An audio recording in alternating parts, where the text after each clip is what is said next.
মুন্সিগঞ্জের মীরকাদিম পৌরসভায় আসলাম। এখানে একটা মসজিদ দেখে কিন্তু আমি চমকে উঠলাম। এত সুন্দর মসজিদ এখানে, আপনাদের একটু দেখাই। দেখুন কি কারুকাজ, কত সুন্দর করে মসজিদটা তৈরি করেছে। বিশাল মসজিদ,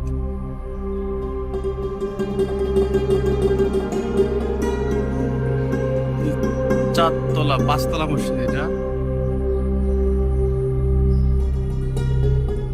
এই মসজিদটা কিন্তু অনেক পুরাতন মসজিদ। দেখা যাচ্ছে নির্মাণ হচ্ছে 1913 খ্রিস্টাব্দে, পুনর্নির্মাণ হচ্ছে 2014।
কত সুউচ্চ মিনার আর কত সুন্দর করে মসজিদটি তৈরি করা হয়েছে।